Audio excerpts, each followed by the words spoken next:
안녕하세요, 잡시광입니다.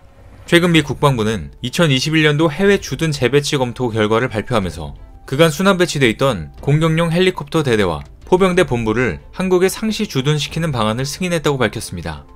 주한미군은 A-10기 퇴역 시 북한의 대전차, 고속정 전력 등에 대한 정밀 타격 능력을 강화하기 위해 아파치 공격 헬기를 AH-64E 아파치 가디언 최신형 헬기로 대체하고 있는데요.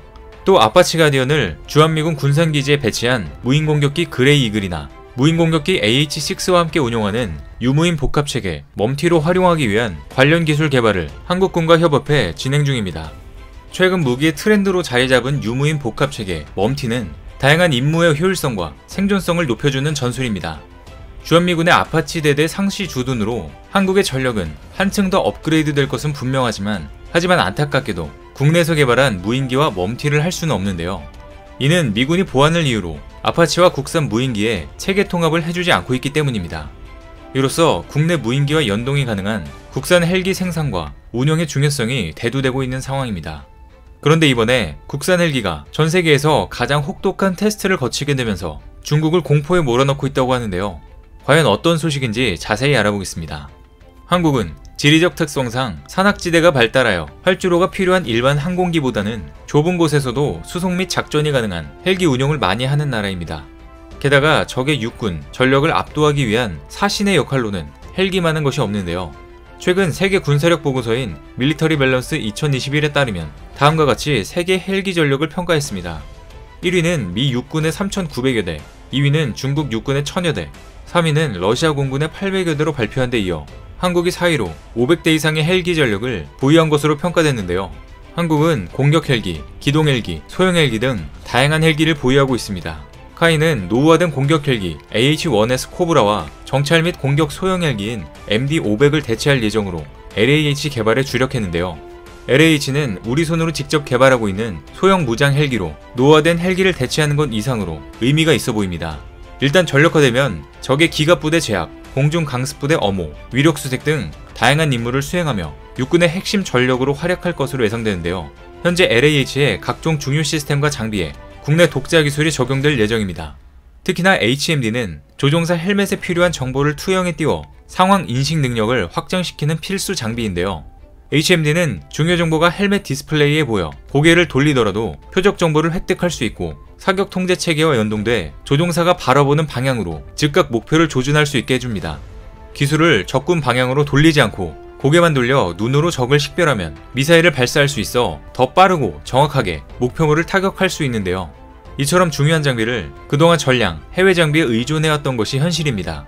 하지만 카이는 최근 무기 체계의 국산화를 통해 국내 독자 기술로 개발하여 경쟁력과 기술력을 갖출 것으로 예상되는데요. 게다가 LAH에 적용된 무장 시스템과 사격 통제 시스템도 순수 독자 기술로 개발하고 있는 것으로 전해졌습니다. 무장 통합은 항공기와 무장의 원활한 신호 전달을 통해 정상적으로 무장이 발사, 투하될 수 있도록 제어하는 기술입니다. LAH에는 20mm 터렛형 기관총, 70mm 무유도 로켓, 국산 공대지 미사일 청검 등 다양한 무장을 갖췄는데요. 청검의 경우 국방과학연구소와 함께 무장 시스템 통합 개발 단계부터 참여해 안정성을 높였습니다. 결론적으로 LAH 개발을 통해 확보한 무장 통합 능력은 향후 다른 플랫폼에 적용해 국내 성능 개량과 추후 공격 헬기 개발에도 활용될 수 있는 것으로 경제적으로나 효율적인 면에서도 초석을 다지는 것으로 보이는데요. 특히나 육군은 LAH의 유무인 복합체계 멈티 기술을 적용하여 임무 범위와 능력을 더 확장할 계획입니다. 멈티는 무인기와의 협업을 통해 저속, 저고도에서 운용되는 헬기의 취약점을 극복하고 효율성을 극대화하기 위한 차세대 전술체계인데요. 작전 중 LAH가 적군이 매복해 있는 위협지역 상공을 비행하거나 지상군을 적재에 투입하는 위험을 감수하지 않고도 무인기를 발사 통제해 성공적인 임무 달성이 가능할 것으로 보여집니다. 그런데 이뿐만이 아닙니다. LAH는 전세계 군 전문가들이 인정할 만한 극한의 테스트를 모두 거치고 있는데요. 지난 8월 강원도 속초에서 약 2주 동안 진행되는 혹서기 테스트에서도 87개의 시험 조건을 모두 성공적으로 완료하며 멋진 모습을 보여줬습니다.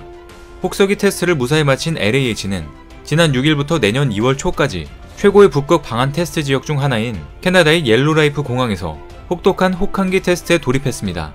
카이는 현재 40명의 엔지니어, 조종사, 지원 직원 등을 10주간 옐로나이프에 보내고 캐나다 지역 업체와 협업을 통해 세계 최상의 극지 혹한기 테스트 지역에서 최강의 헬기를 제작하기 위한 테스트를 진행하고 있습니다. 옐로나이프는 최고의 북극 방한 테스트 지역 중 하나로 겨울 평균 기온이 영하 25도 정도를 유지하며 극한의 조건을 갖추고 있습니다. 앞으로 카이는 구형 코브라 공격 헬기 70여 대와 구형 MD-500 경공격용 헬기를 교체하기 위해 LH 약 200대를 생산할 계획인 것으로 알려졌습니다. 헬기는 육군 전차 전력의 사신으로 잘 알고 계실 건데요. 군 작전 중 전략적 무기로 판세를 뒤집을 수 있는 역할을 합니다. 이런 노후된 헬기 200대를 신형으로 교체한다면 엄청난 전력 증강이 될 것입니다. 또 LAH는 민간용과 군용이 공용으로 사용 가능한 헬기로서 이번 테스트를 통해 한국 기술의 우수성이 알려지면 해외의 다양한 환경에 적용 가능한 우수한 헬기로 수출길에도 큰 도움이 될 것 같습니다. 세계 최강 자주포 K9이 노르웨이 자주포 사업에서 최종 선정되었을 때도 혹독한 노르웨이 날씨에 시동이 걸린 유일한 자주포로서 한국의 기술력을 이미 전 세계에 알린 적이 있었는데요. 이번 LAH의 혹한기 테스트가 잘 진행돼서 수출길이 열려 항공기 분야에서도 좋은 소식을 기대해봐도 될 것 같습니다.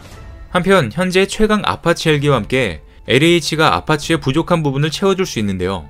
빠른 기동력을 이용하여 치고 빠지는 전술 운용이 가능하며 소형 무장 헬기에 상대적으로 약한 무장 시스템을 청검을 도입함으로써 전차 킬러의 명성을 얻기에도 충분해 보입니다. 일각에선 이번 카이의 LAH 개발은 단순한 노후된 헬기 교체 사업을 뛰어넘는 일이라고 하는데요.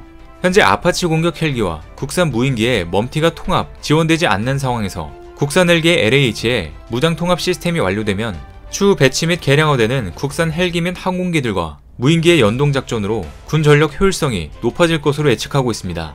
한편 중국에서는 내년에 개발 완료되는 LAH 소식에 불안에 떨고 있는 것으로 알려졌습니다. 중국 언론에서는 한국의 LAH가 자국의 WZ-10보다 구형이라고 폄하했는데요. 또한 한국이 LAH를 개발하여 주변국들의 군비 경쟁을 부추긴다고 전했습니다. 이렇게 중국이 예민하게 반응하는 이유는 한반도 전쟁 상황을 비롯해 유사시 중국의 기계화 군단을 투입하여 한반도 점령을 계획하던 중국에게 비수를 꽂았기 때문입니다. 중국은 만약 2차 한국전쟁이 발발한다면 미군이 본토에서 지원군이 오기 전에 7천여 대에 달하는 전차를 바탕으로 한국군을 빠르게 제압하고 한반도를 점령해야 하는데요. 하지만 한국이 LAH를 200대나 보유하게 되면 가뜩이나 기술력이 없고 몸빵이 약한 중국의 전차들은 속수무책으로 당하게 될 것으로 예측됩니다. 이 때문에 중국은 자꾸 한국의 군사력에 긴장해하고 예민해하는 것 같습니다. 결국 LAH 개발은 대한민국이 독자 개발한 무장 헬기가 자주국방 달성과 기술 선진국으로 진입했다는 것을 뜻할 뿐만 아니라 무장 통합체계의 첫 신호탄을 알리는 것과 같습니다. 또 국가경제 발전과 일자리 창출에 기여하는 미래 새로운 성장 동력으로 항공산업이 도약했다는 의미도 있는데요.